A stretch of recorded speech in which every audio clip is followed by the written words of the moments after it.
Hello, folks. Welcome back to hi-rez Studios. My name is F. This time, swap down Hinduman. And we've got Adonis alongside me for some excellent commentary. I think this is a clear improvement. Yeah? We've Americanized it for the last European game. We'll take a look at how it works out. I'm sort of expecting Hinduman to just bust on the scene any moment. So he's probably yelling. I'm surprised I haven't heard him yell yet. He's probably not listening. He probably like ran to the bathroom or something.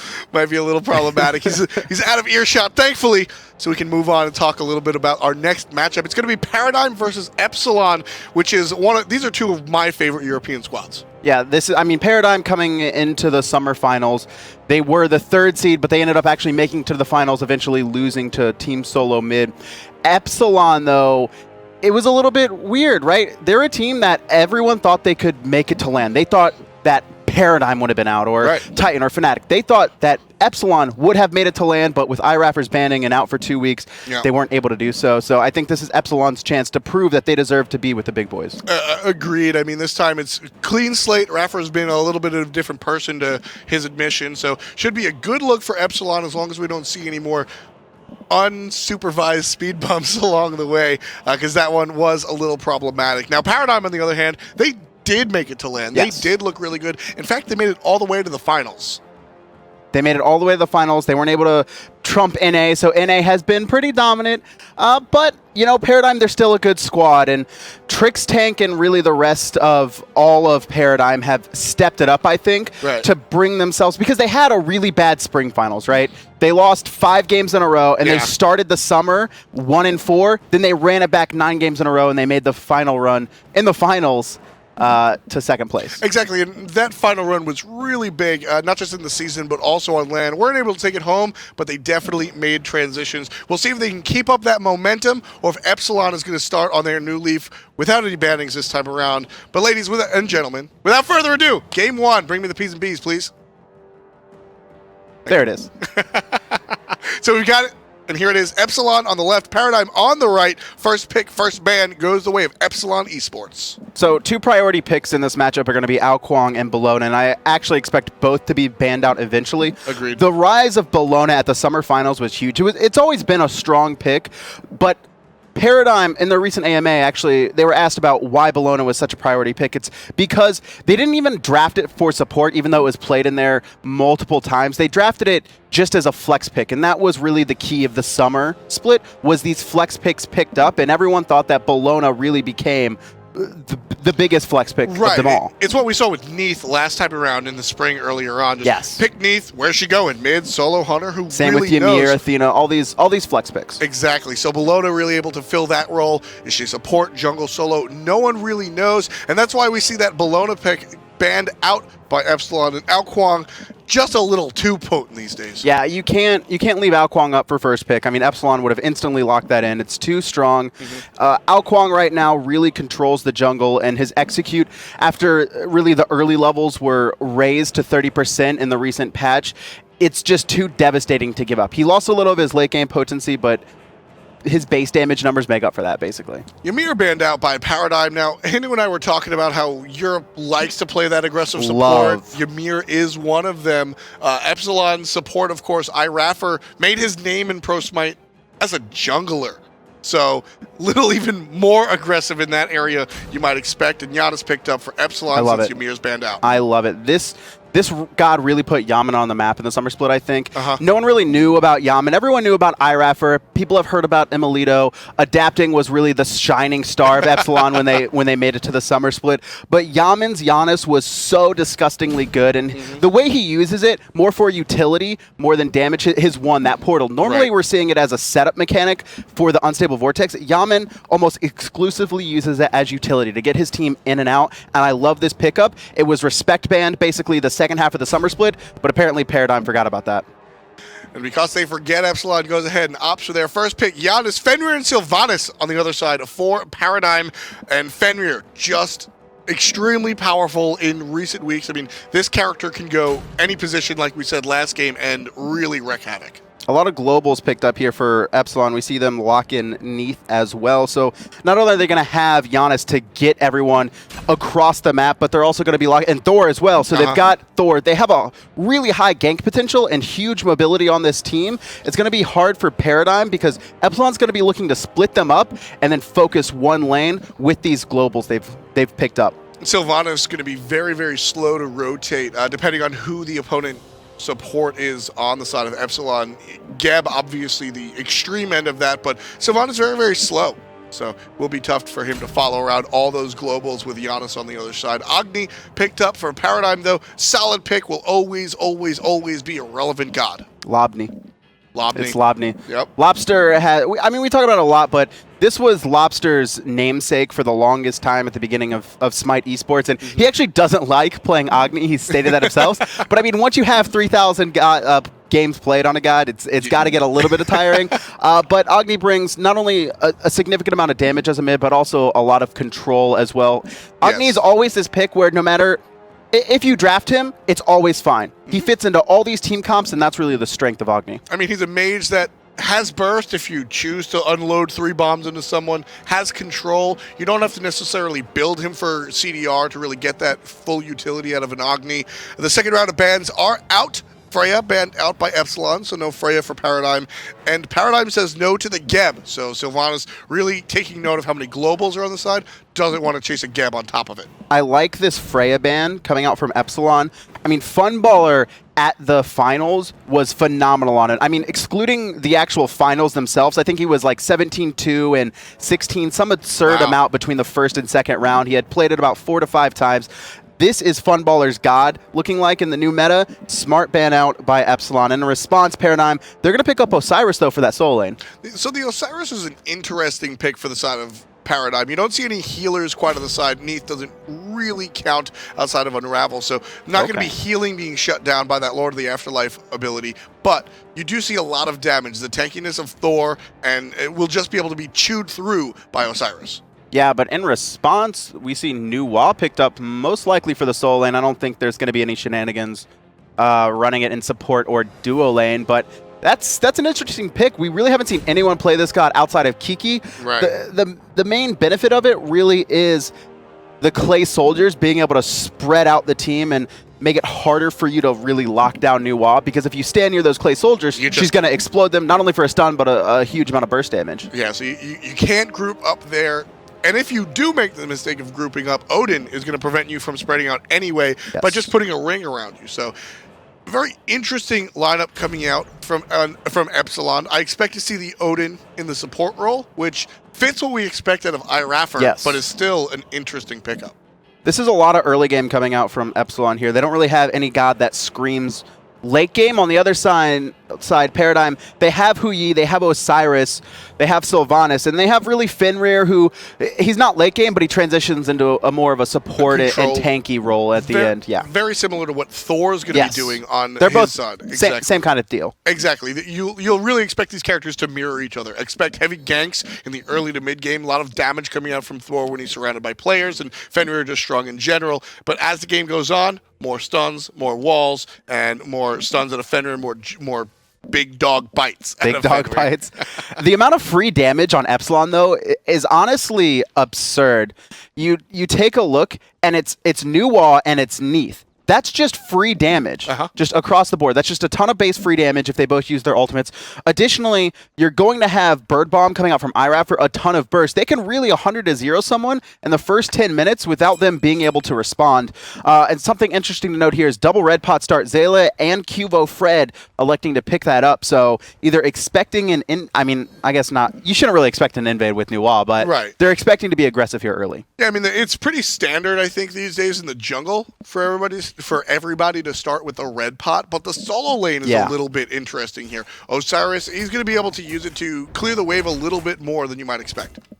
And I guess he's going to need the extra wave clear. There's no more hog coming out from solo laners. I mean, you can go hog, but Hog has been nerfed so significantly that players would rather have the second actives and really give up that early lane pressure that they normally would have with it. Yeah, Hog 1 only affects 1 minion, Hog 2 only affects 2 minions, so it's no longer the instant kill the archer button that it used to be. And going up against that mage will be tough. It is going to be Janus Yaman playing the... Oh, no. It will be the Nuwa. For some reason, I thought Yaman's going to be playing Janus. I saw the crystals around Janus. So something to note here is it's going to be really hard for Demi with Cubo Fred in the jungle because he has to use 2 abilities to stun Brutalize off him. He has to throw out the clay soldiers and then explode them. That's going to at least allow 1 or 2 of those ticks of Brutalize to go off uncontested. It's going to be dangerous for him. Demi's going to likely have to play pretty passive here early on. Duo lane check in. Emilitu versus Funballer. The Neith versus the Ho Yi. Now, Ho Yi, very execution heavy. We'll take a look at just how much Ho Yi Funball's been playing. Really, in order to get the most out of this character, Kev, you want to be able to nail those ricochets and understand how your mark of the crow works. Yeah, it's interesting in that dual lane. Oh my, that's a ton of poke on Lobster. He went full to a half in a very quick amount. But on that dual lane, it's interesting, right? Hu Yi, his wave clear, very low compared to other hunters. On the other side, Neith, very strong. But he does have that Sylvanus paired up with him, which normally would make up for it, but it's the bird bomb coming out from this Odin that could really put the pressure on them. Aggression on the left-hand side as we see Epsilon sort of get excited and walk into their opponent's jungle. Paradigm is all here, though. It's just a matter of where they want to go, because Epsilon has invaded the entire jungle. Jump away, portal away, and another jump and a hammer. Cubo wants to fight. Epsilon is fine, but Cubo does want to fight. No stun, no Ragnarok, only level 4. It looked like he wanted to fight, but I think he thought better of it with all 3 of those players there. It's pretty interesting, but I have to give this early game clearly to Epsilon. There's too much really poke to come out. I mean, you have the double tap from Hammer, you have the Bird Bomb, and then you have Unstable Vortex. You can't put out that same amount of damage on Paradigm's lineup. Bird Bomb just barely gonna miss Lobster. That would have been a great setup, but coulda, shoulda, woulda. It's a missed opportunity for Epsilon. No first blood on the board just yet. Brutalize goes off onto Iraffer, but you can really just see how tanky Odin is at base. He doesn't have anything outside of a little bit of health coming out from that Watcher's Gif, and still just tanks up an entire Brutalize with nothing missing. And what we're seeing right here as we ride along with Neith is exactly what you said, Kevin. Neith is going to be able to push Ho Yi out very, very clearly early on. Ho Yi almost having the entire wave stuck on his tower.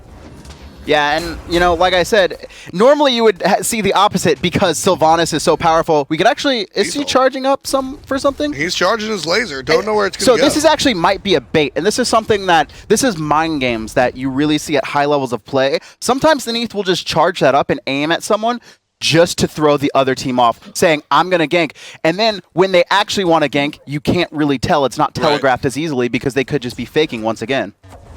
Very, very tough. Got to keep your opponent on their heels. Emilitu clearly understanding that much as we ride along with the 3v3 that normally happens here these days.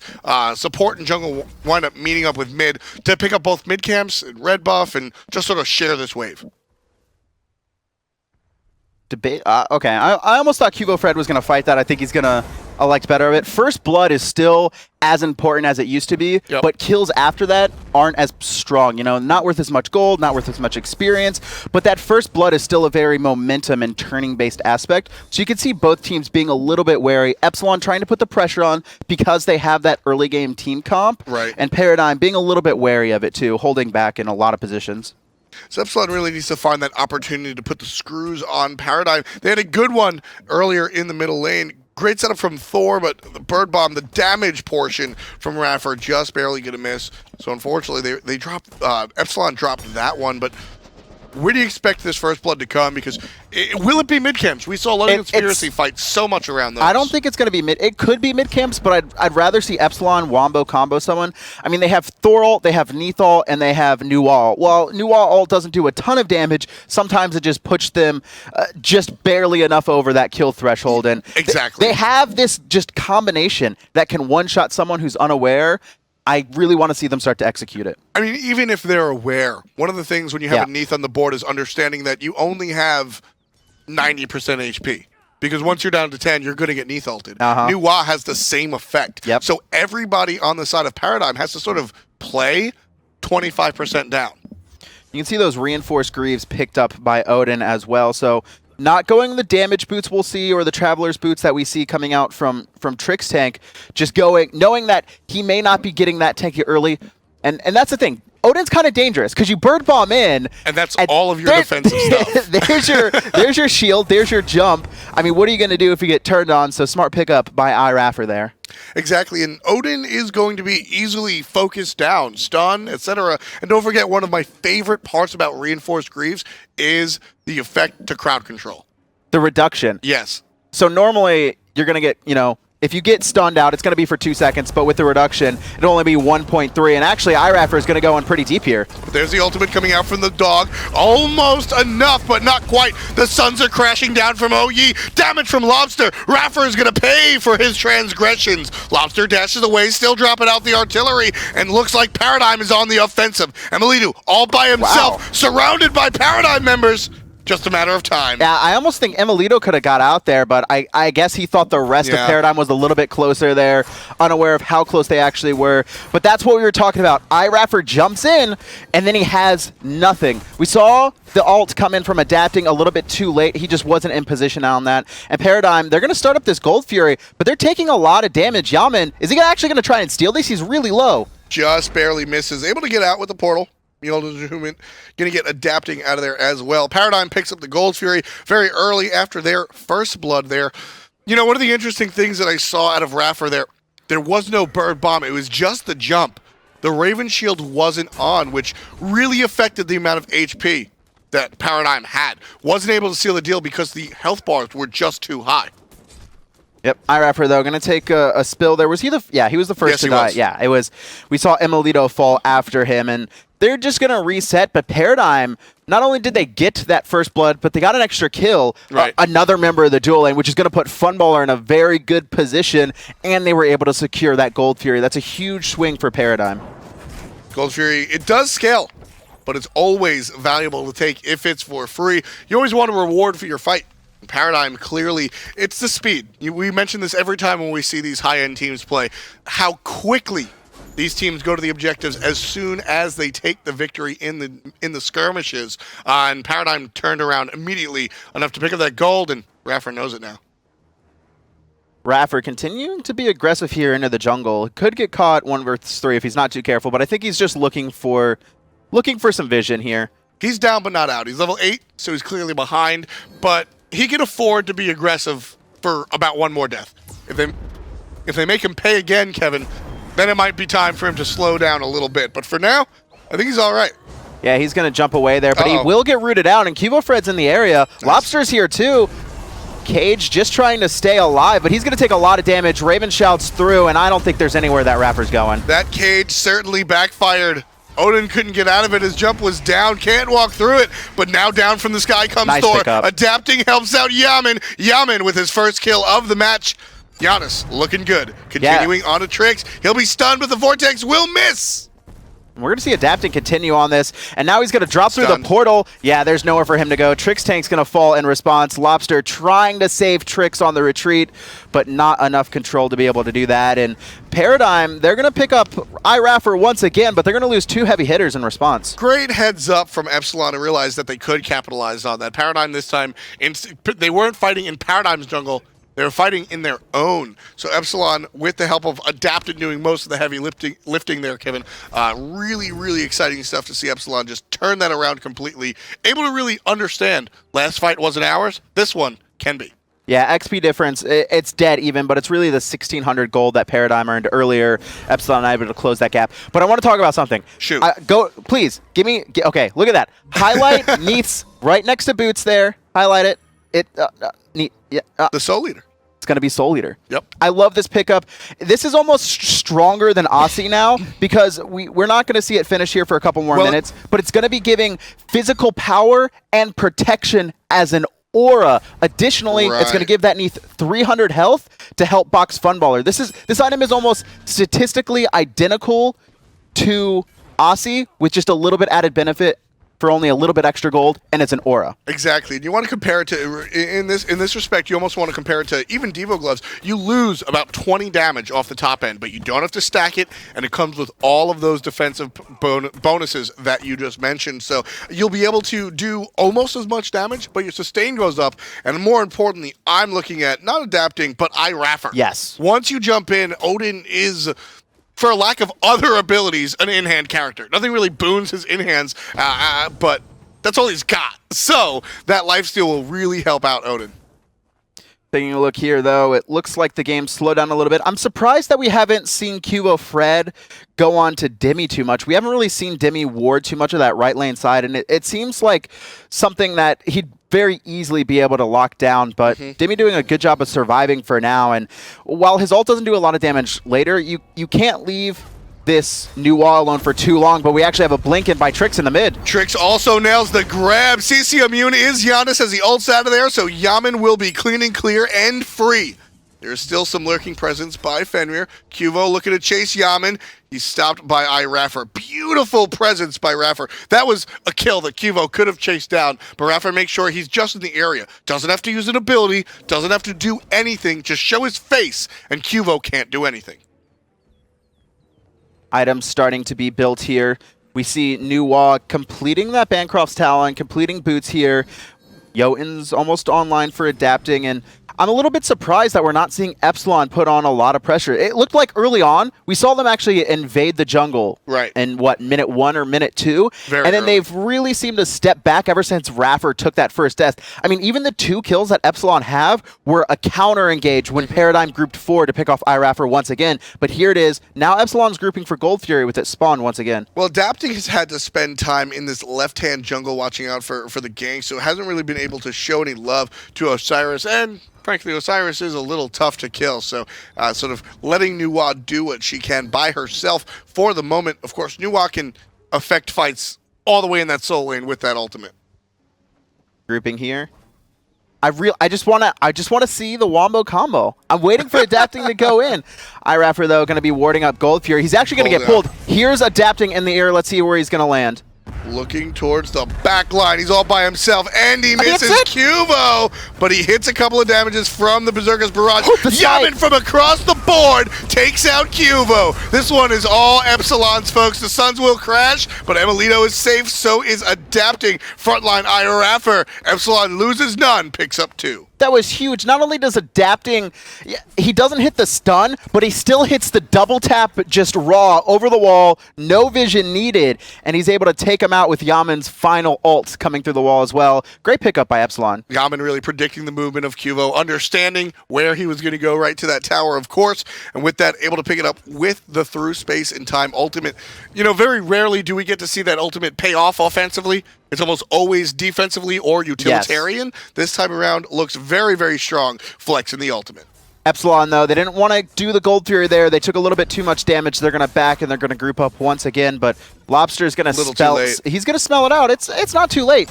Agni has a lot of damage, but not if he's going to get zoned out there. He's going to take a lot of damage as well. Dash is down. He's down to 25%. Here comes Raffer. Slow. He's done. Bird bomb. Emilito gets the last hit to confirm that. Onto the Hunter. 2, 1, and 3 is his slash line. But his death, they didn't get Gold Fury. It almost may be worth slowing down Epsilon, not allowing them to close the gold gap here. Cubo Fred. Cubo going to drag Adapting underneath the tower. Berserker's Barrage is not a movement ability, and the tower will kill that one. Cubo Fred gets credit as Adapting falls. So the big move there, honestly, was Cubo Fred getting one tick off on Brutalize and then canceling it. He knew the damage was going to be enough that the tower would finish here. Bird Bomb again going to miss Fun Ball in the air, and unfortunately for hi-rez, that kill will be dropped. Here comes the rest of Paradigm coming around the back. Another blind pull from Trix Tank. That one will be big. Beads is good out of the dog, but a lot of damage, and Emilito will clear that one up. Fenrir down for the count. Ultimate coming out from Sylvanus. Here comes Fun Ball, but still very low. This is something that Paradigm can't fight. Yeah, I mean, that was a blind pull, but he kind of dragged the enemy to him. He pulled a Neith who was full health, who just instantly turned around and basically baited Fred's death there in response. But it was a nice pickup coming out from Epsilon there. They now lead 6-4 in kills, but they're still down about 1,000 gold from that early Gold Fury pickup by Paradigm. Yeah, that objective is going to be very strong for Paradigm, especially making this transition into the mid-game. This allows Paradigm not to make mistakes, Kevin, but having that gold free buffer just allows you so much more wiggle room as a team. You still have the lead. The kills don't really tell the story. Nope.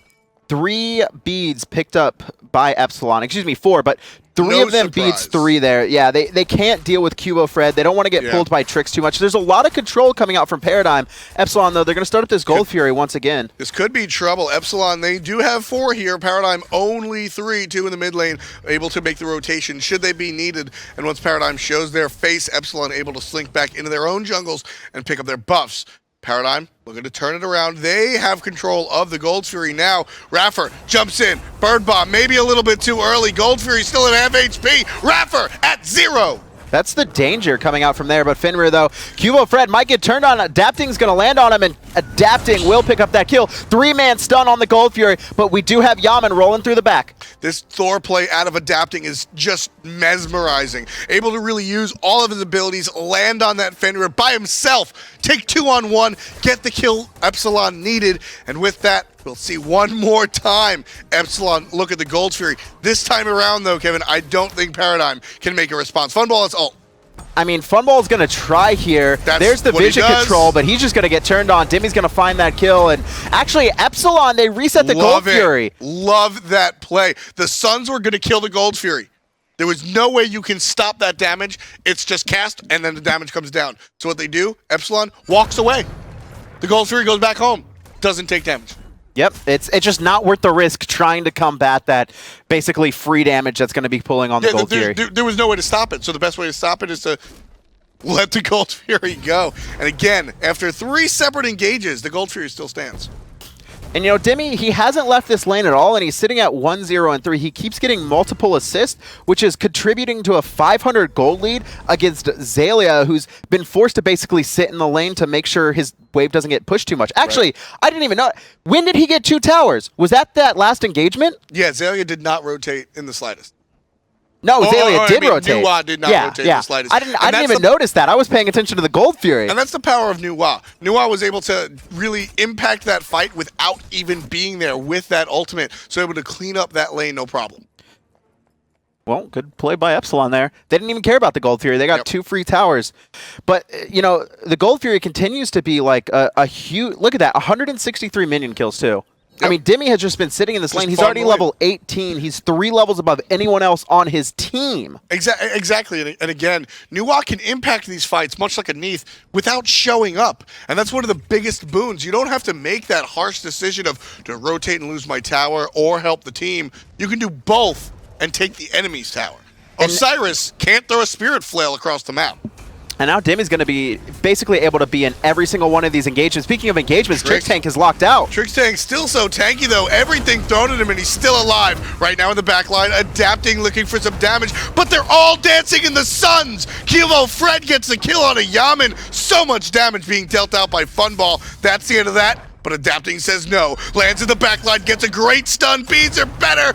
Looking for the throw. Hammer, a bit too late. I think Adapting was a little confused on who we wanted to go to. Emilito nicely picks up Agni in response, though, and Epsilon once again going to take another kill. It seemed like Adapting wanted to try and kill both. He positioned for Fenrir, but then switched his mind to Agni, and then went back to Fenrir, but nice pickup for them. And it looks like Epsilon, they're going to start up Gold Fury once again. Zalia not going to allow it, though, for free. This time around, Nuwa is here, so that threat of a huge AoE stun burst is on the table. Not just damage from the ultimate, it's that stun. It's down now, and the Gold Fury still at about half HP. Not a lot of burst Epsilon right now. taking a lot of poke damage, too. They spent way too long. They realize it, and they're going to fall back. Yeah, but Paradigm, they could just pick it up in response here, and that's what they're going to do. Funball and Zalia are going to tank this up. Iraffer only level 12 at 20 minutes. He had such a strong early game, but he's just been picked up every fight. He's going to try and contest this, but he may just die in response if he's not careful. He does have the burst, able to take it out with the bird bomb despite being under-leveled, and they're going to take out Trickstank instead. That's the 10th kill for Epsilon Esports. Cubo Fred comes from the back, not able to pick anyone up,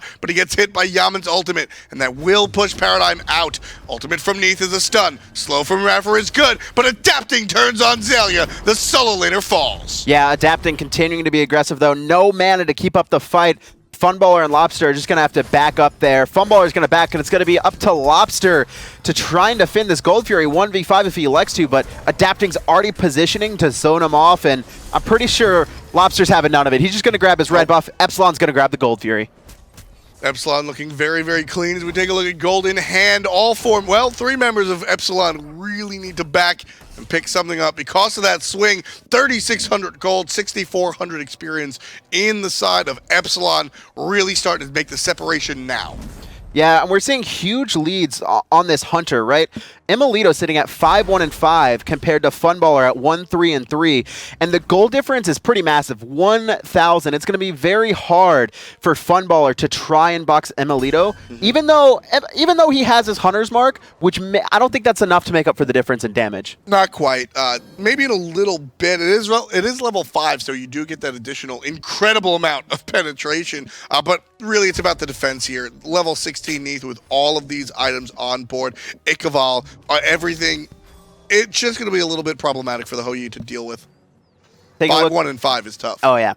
Both actives, or both supports picked up Shell here, but we have a rank 3 coming out from Iraffer. That's going to be providing not only a huge amount of protections, but just raw damage reduction for the team. It's going to be very hard for Paradigm to lock someone down once that Shell's active, and even though Iraffer is low level, and even in that last engagement, we saw him blink in, but this time he saved his jump. He didn't bird bomb in, and he baited a lot coming out from Paradigm. They invested a huge amount into him, but with Shell and his jump up and his shield, not able to take him out. Yeah, that's an adjustment that Iraffer made. He realized that the aggressive plays that he wanted to make with Odin, no Goomba stomps for you. Paradigm not allowing that to come through, so adjusting his game plan, playing a little bit more defensively, and in turn, throwing Paradigm for a loop. That's ultimately what's really turning around for Epsilon right now. Epsilon continuing to push up these lanes. It's going to be interesting to see if they are going to elect to basically do the dance around Fire Giant like they did around Gold Fury for quite some time, or continue to try to extend their lead. Epsilon is looking right now, they're centered around the mid lane, Kev. So I think what Epsilon wants to do is just siege down a tower and get some breathing room in this mid lane so they can make rotations maybe unseen. Top damage coming out from Nuwa and Neith, and they're continuing to pressure this mid tower. They really want it, or at least to pick someone off. I like how Funball dragged the minions from the wave into the jungle. Raffer pulled onto the tower, but there's a minion there. No tower shots out of the Odin support. I mean, that's a huge cooldown coming up from Trickstank. He's been just trying to pull people under tower, but it may not be the best decision for him to waste that cooldown. Actually, there he is. Cataclysm.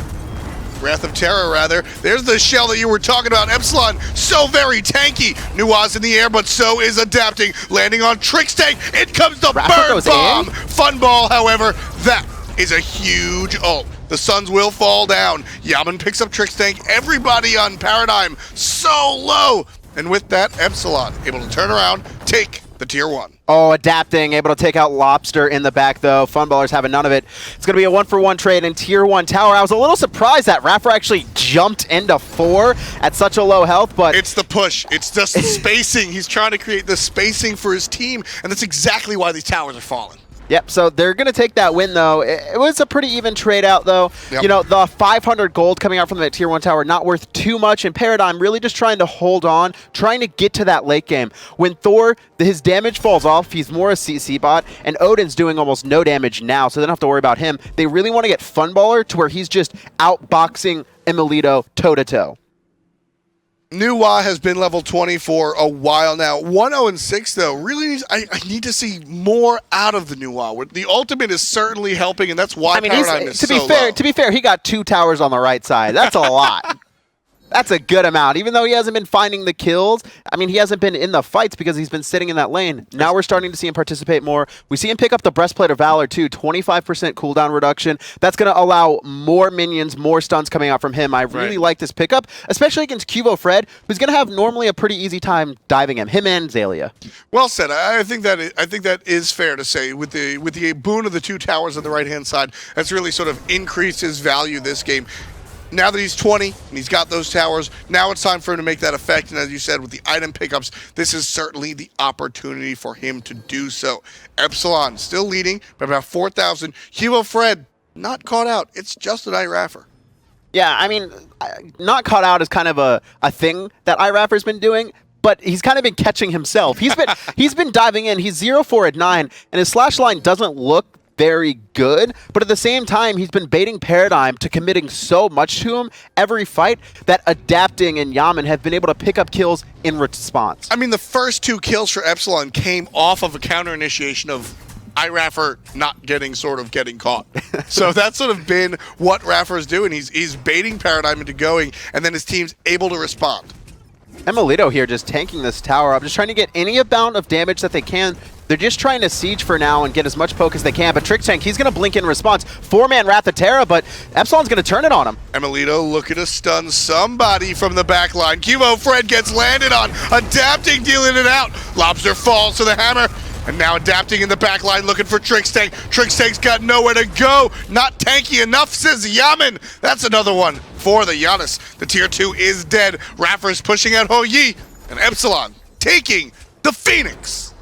They're just able to continually poke out Paradigm until Paradigm tries and commits, and then they just turn it on him instantly. iRaffer's cage has been huge on zoning out key Paradigm members every single fight. Lobster really has been the primary target here, and actually, it looks like Epsilon, they're just going to get out safely. They don't want to risk losing anyone here, especially so close to the Fire Giant.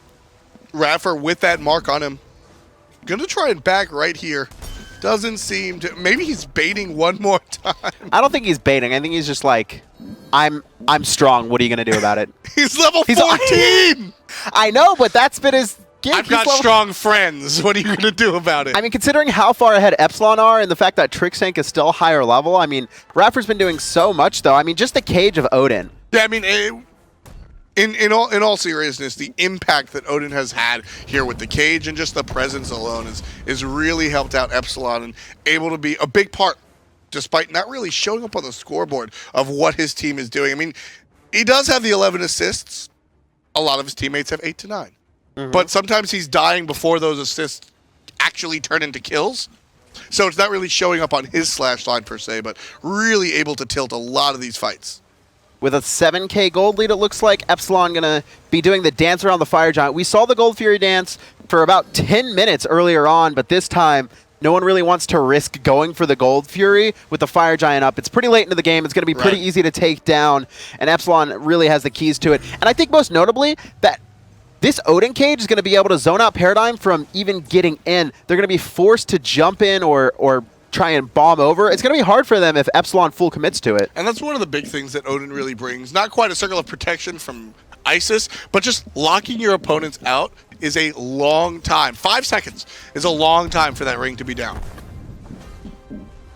They've started it here, and Trickstank getting zoned out. He's going to try and loop around here, but he's just going to get caught. He's going to get stunned out, too.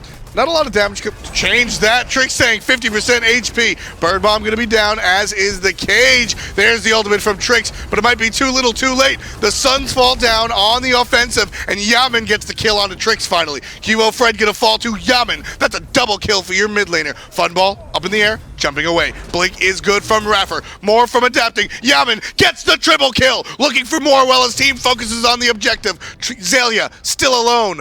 Yaman looking for him. Portal should be up. It is, but he uses it to get back to his team. A triple's good enough. We'll take the Fire Giant. Yeah, that's just going to be free there, and Epsilon, they're going to find 3 and take the Fire Giant as well.